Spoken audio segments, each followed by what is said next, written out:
Welcome my dear रॉकर्ट्स, कैसे हैं आप सभी। आज हम लेकर आ गए हैं एक अलग ही लेवल की स्पेनिश मूवी। ये कहानी है एक जुडिशियल एजेंट की जो कोर्ट में क्रिमिनल्स की गवाही के आधार पर उन्हें जज के सामने पेश करते हैं, उन्हें सजा दिलवाते हैं। वो 25 साल पहले का एक अनसॉल्व्ड मिस्ट्री केस के बारे में एक नोवेल लिखना चाहता है, लेकिन नोवेल में एंड तो चाहिए ही, अनसॉल्व्ड केसेस को कौन पढ़ेगा। इसीलिए अपना हीरो 25 साल पुराने उस अनसॉल्व्ड केस को सॉल्व करने की कोशिश में लग जाता है। क्या उसे सफलता मिलती है और इस दौरान उसे किन किन सच्चाइयों का पता चलता है, यही इस मूवी की कहानी है। इस मूवी को 2010 की बेस्ट फॉरेन लैंग्वेज मूवी का ऑस्कर अवार्ड भी मिला। इतनी खास मूवी को एंड तक देखना तो बनता है ना दोस्तों। तो चलिए तैयार हो जाइए इस स्पेनिश इन्वेस्टिगेशन थ्रिलर के लिए जिसका नाम है the secret in their eyes, जो 2009 में रिलीज हुई थी। बाकी दोस्तों चैनल को सब्सक्राइब, बेल आइकन को क्लिक, यूट्यूब का नोटिफिकेशन ऑन रखें, इंस्टाग्राम और फेसबुक पे आप हमें फॉलो कर सकते हैं। मूवी की शुरुआत में एक औरत की आंखों को दिखाते हैं जिसमें दुख और तृष्णा एक साथ झलक रहे होते हैं। वो एक आदमी को देख रही होती है जो ट्रेन पर चढ़ रहा है, पर ये अब भी वहीं की वहीं खड़ी है,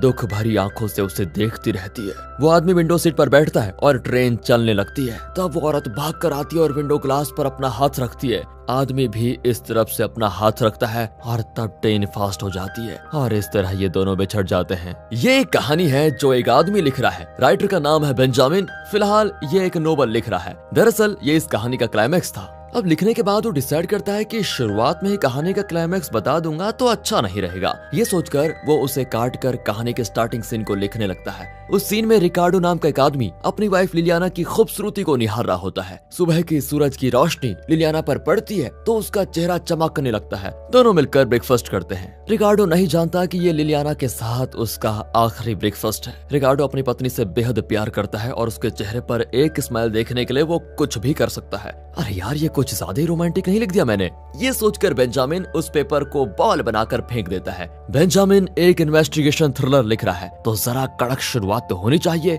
ये सोचकर वो फिर लिखता है कि लिलियाना को किसी ने अब्यूज करके बड़ी बेरहमी से मार डाला। पर यार, फर्स्ट पेज पर अगर ये छपा तो कई लोग इसको खरीदेंगे भी नहीं। ये सोचकर वो उस कागज को भी फाड़ देता है। बेंजामिन की प्रॉब्लम यह है कि उसका नोवेल 25 साल पुराने केस के बारे में है जिसके बारे में उसे कुछ ठीक से याद भी नहीं है। इस वजह से वो डिसाइड नहीं कर पा रहा है कि उसे इस कहानी को कैसे लिखना है। इसी सिलसिले में वो अपने पुराने टाउन में जाता है जहाँ उसके कुछ फ्रेंड्स ने भी इस केस पर काम किया था। वो कोर्ट में इरीन नाम की एक औरत से मिलता है जो बेंजामिन को देखकर एकदम शॉक हो जाती है और साथ में खुश भी। कहती है, 20 साल के बाद तुम्हें यहाँ आने की सूझी, तुम हो कैसे? दिखने में तो वैसे ही लगते हो।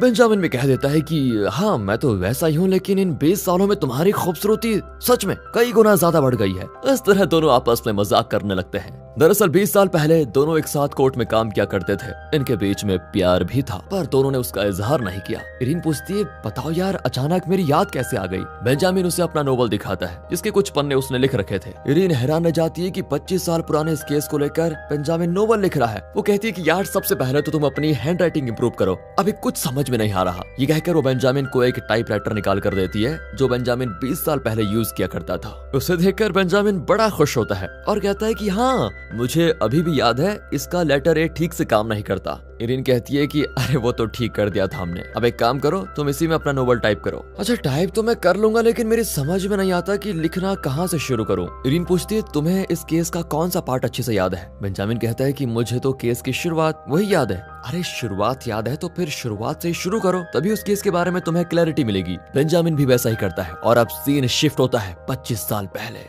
बेंजामिन एक कोर्ट में जुडिशियल एजेंट है। उसी ऑफिस में इरीन और पैब्लो नाम का एक और आदमी काम करते हैं। तीनों अच्छे दोस्त भी हैं। पैब्लो इरीन को अक्सर चिढ़ाता रहता है लेकिन वो बिल्कुल भी बुरा नहीं मानती और हंसकर चली जाती है। बेंजामिन पूछता है कि यार, चिढ़ाने पर तो लड़कियां चप्पल मारने पे आ जाती हैं, लेकिन तुम चिढ़ाते हो तो इरीन गुस्सा ही नहीं करती। पैब्लो भी कह देता है कि देखा, मेरा चेहरा तो देखो यार, गुस्से वाली लड़की वो भी मुझे देखकर हंसने लग जाएगी। तभी क्लर्क आकर बताता है कि बेंजामिन को रोमानो बुला रहा है। रोमानो भी इसी डिपार्टमेंट में काम करता है और हमेशा बेंजामिन को ऐसे ऐसे केसेस पकड़ा देता है जिन्हें सुलझाना नामुमकिन होता है। इस वजह से बेंजामिन और रोमानो की बिल्कुल नहीं बनती।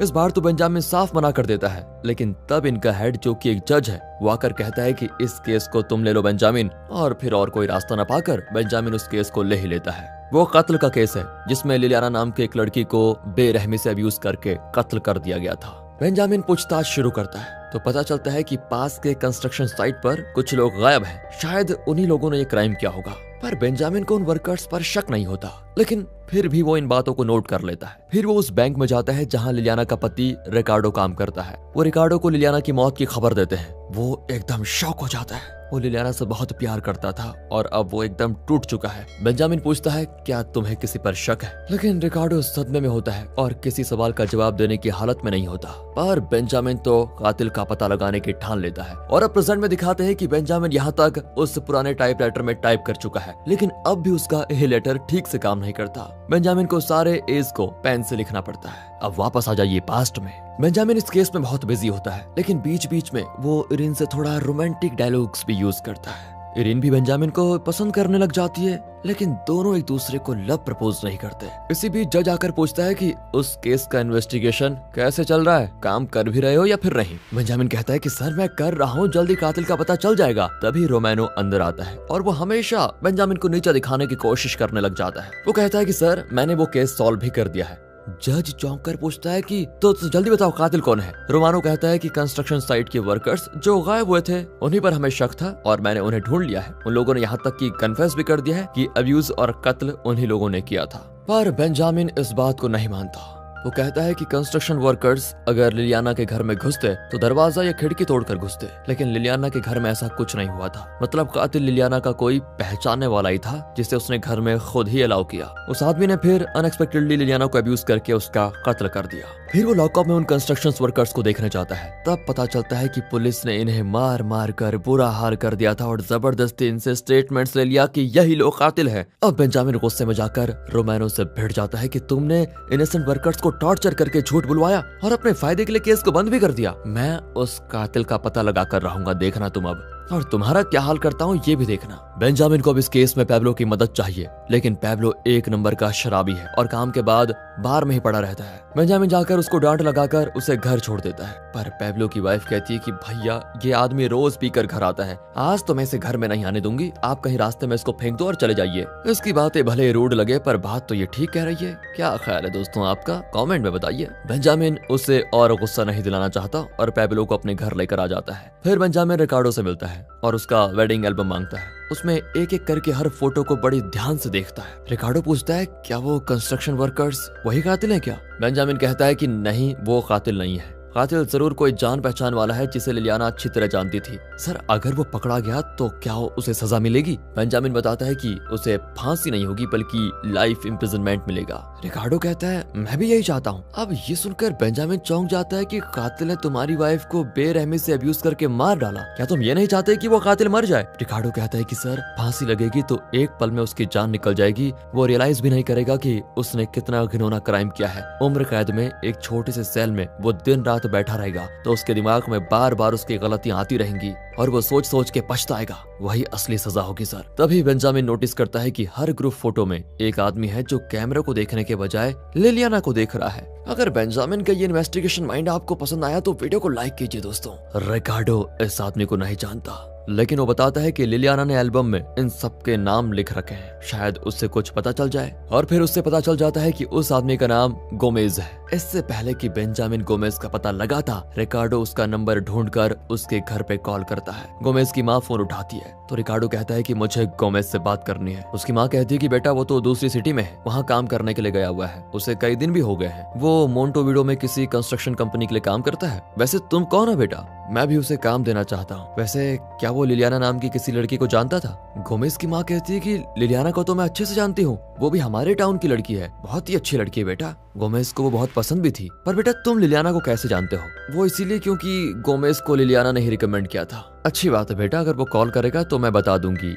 यहाँ रिकार्डो रोने लगता है क्योंकि वो फैसला कर लेता है कि गोमेज ही लिलियाना का कातिल है। वो बेंजामिन को बताता है तो बेंजामिन उस कंस्ट्रक्शन साइट पर जाता है। वहाँ पता चलता है कि कल तक गोमेज यहीं था, लेकिन एक कॉल आया और वो अपना बोरिया बिस्तर बांध कर यहाँ से चला गया। बेंजामिन जज के पास जाकर गोमेज के घर की तलाशी लेने की परमिशन मांगता है, पर जज कहता है कि वो केस रोमैनो सॉल्व कर चुका है और कातिल भी पकड़े गए हैं। सर वो बेगुनाह कातिल हैं, वो कंस्ट्रक्शन वर्कर्स हैं जिन्हें पुलिस ने मार मार कर उनसे जानबूझकर गवाही निकलवाई और असली कातिल दिन दहाड़े बाहर घूम रहा है। पर जज साफ इनकार कर देता है। बेंजामिन किसी भी तरह रिकार्डो को न्याय दिलाना चाहता है। वो पैब्लो को लेकर गोमेज के घर जाता है और उसकी माँ के घर के बाहर जाने का इंतजार करता है। जैसे ही वो बाहर आती हैं तो बेंजामिन और पैब्लो घर में घुसकर पूरी तलाशी करने लगते हैं। वहाँ बेंजामिन को कुछ लेटर्स मिलते हैं जो गोमेज ने अपनी माँ को लिखे थे, लेकिन एक का भी एनवेलप वहाँ पर नहीं होता जिससे गोमेज का एड्रेस पता चले। इसी बीच गोमेज की माँ वापस आ जाती है और बेंजामिन लेटर्स को वहीं पर छोड़कर किसी तरह बाहर निकल आता है। पैब्लो भी बाहर चला आता है।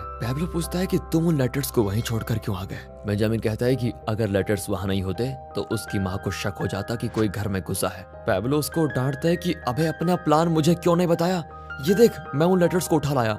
अरे खैर, अब जो हो गया सो हो गया, इन लेटर्स को पढ़ते हैं। ये सोचकर वे उन लेटर्स में क्लू ढूंढने लग जाते हैं। एक दिन बेंजामिन रिकार्डो को रेलवे स्टेशन में देखता है। रिकार्डो बताता है, मुझे जब टाइम मिलता है तो मैं यहाँ कर वेट करता हूँ, शायद वो गोमेज वापस लौट कर आ जाए और तब मैं उसे पकड़कर आपके हवाले कर दूंगा। बेंजामिन को उसके लिए बहुत बुरा लगता है क्योंकि बेचारा अपनी पत्नी को खोने के बाद मूव ऑन ही नहीं कर पा रहा है और कातिल को ढूंढ निकालने की कोशिश में लगा हुआ है। अब बेंजामिन किसी भी तरह उसकी मदद करना चाहता है। वो इरिन से मिलने जाता है। मैं तुमसे एक जरूरी बात कहना चाहता हूँ। वो तो सोचती है कि ये प्रपोज करने वाला है, इसलिए वो दरवाजा बंद करने जाती है, पर तभी पैब्लो अंदर घुस जाता है। तब इरिन रियलाइज करती है कि बेंजामिन प्रपोज करने नहीं, केस के बारे में डिस्कस करने आया है। बेंजामिन बताता है कि जज ने लिलियाना का केस क्लोज कर दिया है, लेकिन असली कातिल अभी पकड़ा नहीं गया, इसलिए तुम इस केस का क्लोजर रिपोर्ट इरेज कर दो ताकि हम केस का इन्वेस्टिगेशन करके असली कातिल को अरेस्ट कर पाए। इरिन भी मान जाती है। अब सभी इस केस को क्लोज समझते हैं, लेकिन क्लोजर डॉक्यूमेंट्स के बिना इसे क्लोज नहीं माना जाएगा। अब इससे पहले कि किसी को इनके गोलमाल के बारे में पता चले, इन्हें जल्दी से जल्दी ये केस सॉल्व करना होगा। एक दिन बेंजामिन पैब्लो से मिलने बार में जाता है, पर वो बार में गोमेज के एक लेटर को लेकर गया था। बेंजामिन को गुस्सा आता है कि अरे ये इंपॉर्टेंट एविडेंस है और तुम इसको लेकर यहाँ गए, नशे में तुमने इसे कहीं फेंक दिया तो। पैब्लो कहता है कि यार आज मैं यहाँ पीने नहीं, गोमेज का पता लगाने आया हूँ। ये कहकर पैब्लो अपने फ्रेंड्स को उन लेटर्स में लिखे कुछ नाम पढ़कर सुनाता है। वे कहते हैं कि ये तो फुटबॉल प्लेयर्स के नाम है और वो भी अंडररेटेड फुटबॉल प्लेयर्स। अगर किसी ने इनके नाम लिखे हुए हैं तो इसका मतलब वो फुटबॉल के लिए बिल्कुल पागल है। अब बेंजामिन और पैब्लो आसपास के हर उस स्टेडियम में जाकर देखते हैं जहाँ फुटबॉल मैच चल रहा है। एक स्टेडियम में वो गोमेज दिख जाता है। बेंजामिन उसे पकड़ने जाता है तो वो भागने लगता है। किसी तरह उसे पकड़कर वे ऑफिसर ले आते हैं। इरिन बेंजामिन को वार्न करती है कि ये तुम क्या कर रहे हो, तुम्हारे पास इस केस की तहकीकात का ऑफिशियल परमिशन नहीं है, पकड़े गए तो लीगल प्रॉब्लम्स हो जाएंगी, तुम जज से बात कर लो। नहीं, अब बहुत बातें कर ली। वो तो इसे घर भेज देंगे क्योंकि रोमानो ने झूठ रिपोर्ट लिखकर इस केस को बंद करवा दिया है। मैं अपना काम करके रहूंगा। ये कहकर वो गोमेज को इंटेरोगेट करता है। तेरा नाम क्या है? गोमेज। कहाँ काम करता है?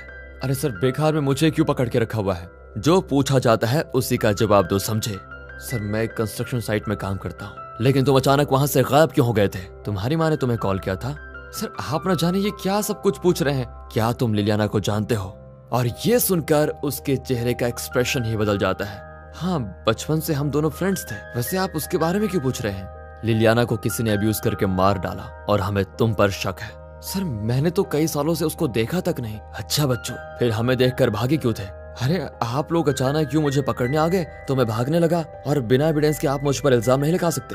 तभी इरिन बेंजामिन के कान में आकर कहती है, मैंने तो पहले ही कहा था ये बेकसूर है, जाने दो इसे। लेकिन वो नोटिस करती है कि गोमेज गंदी नजर से उसको देख रहा है। अब इरिन को यकीन होने लगता है कि इसी ने लिलियाना के साथ गलत क्या होगा और उसका कत्ल भी किया होगा। लेकिन खुद उसके मुंह से उगलवाने के लिए वो उसे चिढ़ाती है कि अरे ये तो एकदम कमजोर लड़का है, इसकी ना तो हिम्मत होगी और ना ही ताकत होगी किसी औरत को टच करने की, इसने लिलियाना का कत्ल नहीं किया होगा, ये आदमी नहीं चलता फिरता पुतला है, एकदम लूजर। और ये सुनकर गोमेज गुस्से में इरिन को मारकर कहता है कि लूजर किसे कहा? लिलियाना को मैंने ही अब्यूज किया और उसका कत्ल भी मैंने ही किया, समझी? अब उसका स्टेटमेंट रिकॉर्ड किया जाता है, उसे अरेस्ट करके जेल भेज देते हैं। बेंजामिन रिकार्डो को ये बात बताने रेलवे स्टेशन जाता है और कहता है, तुम स्टेशन पर कातिल का इंतजार कर रहे थे। लेकिन गोमेज ट्रेन से नहीं बस से सफर करता है। वैसे वो पकड़ा गया है और उम्र भर जेल भी सड़ेगा। ये सुनकर रिकार्डो बेंजामिन को गले लगा लेता है कि थैंक यू सर, मेरी वाइफ को न्याय दिलाने के लिए। इस तरह ये केस हो जाता है सॉल्व। उसके बाद एक दिन टीवी पर एक फंक्शन टेलीकास्ट होता है जिसमें प्रेसिडेंट को दिखाते हैं। प्रेसिडेंट के पास उसका सिक्योरिटी गार्ड खड़ा होता है। बेंजामिन उसे ध्यान से देखता है तो पता चलता है ये गोमेज है, इसे तो जेल में होना चाहिए, ये प्रेसिडेंट का सिक्योरिटी गार्ड कैसे बन गया? अब बेंजामिन और इरिन रोमानो से पूछते हैं तो वो बहुत ही कूल होकर कहता है कि वो बहुत टैलेंटेड आदमी है, इसलिए हमने उसको रिलीज कर दिया और प्रेसिडेंट का सिक्योरिटी गार्ड अपॉइंट कर दिया है। इरिन उस पर चिल्लाती है कि वो एक लड़की को अब्यूज करके उसका कत्ल कर चुका है, अब उसके हाथ में लाइसेंस के साथ गन भी दे दिया आपने। क्या आप में इतना कॉमन सेंस नहीं है कि वो और कई लोगों का कत्ल कर सकता है? ये लोग लाख चिल्लाए, रोमानो पर कोई असर नहीं पड़ने वाला था। दोनों तंग आकर बाहर आ जाते हैं। वे लिफ्ट में चढ़कर डोर बंद करते हैं तो अचानक एक हाथ डोर को रोकता है। ये गोमेज है। उसका हुलिया ही बदल चुका है और वो कोट सूट में लिफ्ट के अंदर आता है। इन दोनों को डराने के लिए वो अपना गन निकालकर कुछ एडजस्ट करके फिर अंदर रख देता है। फिर वो उतर जाता है। बेंजामिन और इरीन बहुत ही परेशान होते हैं कि इतना बड़ा क्राइम करके ये आदमी आजाद घूम रहा है, इसका क्या करें। बेंजामिन रिकार्डो को ये बात बताता है तो वो दुखी हो जाता है और पूछता है कि सर, आप तो कह रहे थे कि वो उम्र भर जेल में सड़ेगा, लेकिन अब खुद हमारी सरकार उसे काम देकर सैलरी भी दे रही है। बेंजामिन कहता है कि आई एम सॉरी रिकार्डो, मुझे खुद नहीं पता कि सरकार ऐसा कर भी सकती है। एक और वो किसी इनोसेंट इंसान को जेल में बंद करती है तो दूसरी ओर क्रिमिनल को अपने काम के लिए यूज करती है। मैं तुम्हारी मदद तो करना चाहता हूँ रिकार्डो, लेकिन मेरे हाथ बंधे हुए हैं, मैं क्या करूँ बताओ। रिकार्डो कहता है कि सर, आपको जितना करना था आप कर चुके हो। कानून, न्याय, ये सब सिर्फ किताबों में होता है। हम सब पावरफुल लोगों के हाथों में कठपुतलियां है, हमारा कुछ नहीं हो सकता।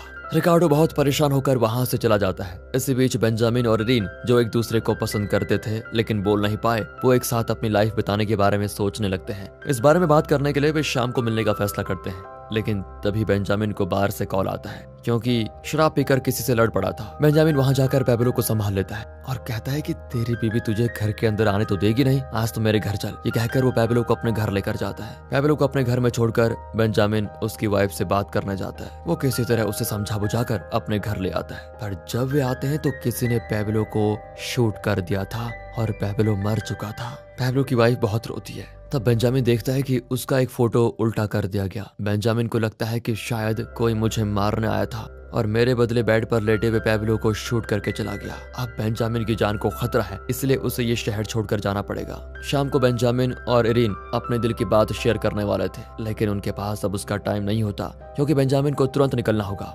बेंजामिन एक ट्रक में चढ़ जाता है और इरीन उसको दुख और तृष्णा भरी आंखों से देख रही होती है। और यही सीन मूवी की शुरुआत में दिखाया गया था जिसे बेंजामिन अपने नोवेल में लिख रहा था। 25 साल पहले बिछड़े हुए ये दोनों आज मिले हैं। बेंजामिन इरीन से प्यार करता, लेकिन आज भी वो उसे डायरेक्टली बता नहीं पाता और कहता है कि मैं नोवेल लिखने आया हूँ। धीरे धीरे बेंजामिन अपना नोवेल लगभग पूरा कर चुका है, लेकिन वो लिलियाना के पति रिकार्डो का भी कैरेक्टर इसमें शामिल करना चाहता है। वो रिकार्डो का नया एड्रेस पता लगाकर वहां पर जाता है। रिकार्डो की भी अब जरा उम्र हो गई है, लेकिन आज भी वो अपनी वाइफ की याद में अकेला ही जीता है। वो बेंजामिन से कहता है कि जिस गोमेज के डर से आप ये शहर छोड़कर गए थे, अब वो मर चुका है, इसलिए शायद आप यहाँ वापस आ गए हैं। तब बेंजामिन कहता है कि मैं गोमेज के डर से नहीं भागा था। सच तो यह है कि गोमेज मुझे अच्छे से पहचानता था। अगर वो मुझे शूट करने आया था तो मेरे दोस्त पैब्लो को शूट नहीं करता। मतलब उस दिन गोमेज नहीं आया था, बल्कि किसी और गैंग के लोग आए जिन्हें मेरा कत्ल करने के लिए भेजा गया था। वे मुझे नहीं पहचानते थे। उन्हें नहीं पता था कि घर में मेरी जगह पर मेरा दोस्त पैब्लो है,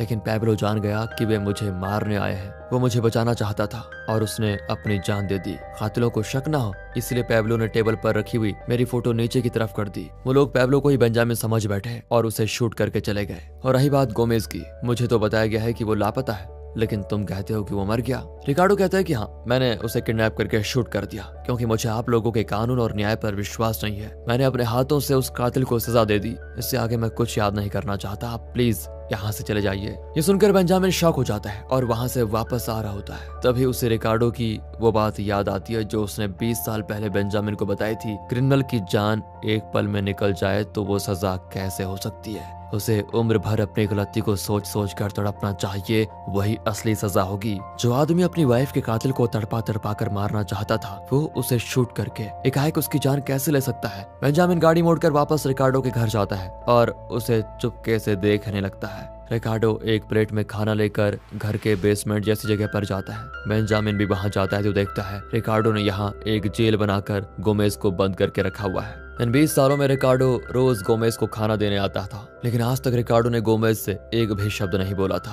अब रिकार्डो भी बेंजामिन को देख लेता है। बेंजामिन को देखते ही गोमेज कहता है, मैंने बहुत बड़ी गलती कर दी, मैं हर पल पछता रहा हूँ। आप प्लीज रिकार्डो से कहिए कि वो मुझसे बात करे। 20 साल से मैंने किसी से बात तक नहीं की, प्लीज कम से कम आप मुझसे बात कीजिए। लेकिन रिकार्डो को यह फैसला बेंजामिन को ठीक लगता है और रिकार्डो भी जानता है कि बेंजामिन बाहर किसी को इसके बारे में नहीं बताएगा। बेंजामिन चुपचाप वहां से चला जाता है और अब नोवेल तैयार हो चुका है। बेंजामिन रियलाइज करता है कि अगर मैंने इरीन से सच्चा प्यार किया होता तो जब मैं जान बचाकर यहाँ से भागा तो इरीन को भी अपने साथ आने को कहता, लेकिन मैंने ऐसा ना करके बहुत बड़ी गलती कर दी। कम से कम आगे की जिंदगी तो मैं इरिन के साथ ही बिताना चाहता हूँ। ये फैसला करके बेंजामिन इरिन से मिलने जाता है और कहता है, मैं तुमसे एक बात कहना चाहता हूँ। इरिन हंसकर कहती है, अगर नॉर्मल बात हो तो बताओ और बैठो, लेकिन अगर बहुत जरूरी बात है तो पहले दरवाजा बंद करो फिर बताओ। बेंजामिन जाकर दरवाजा बंद करता है। अब तो आप समझ गए होंगे कि बेंजामिन ने कौन सी जरूरी बात इरिन से कही होगी दोस्तों। वैसे इस मूवी में बताया गया है कि जो गलती करेगा वो सजा जरूर भुगतेगा, लेकिन असलियत में तो पैसा बोलता है।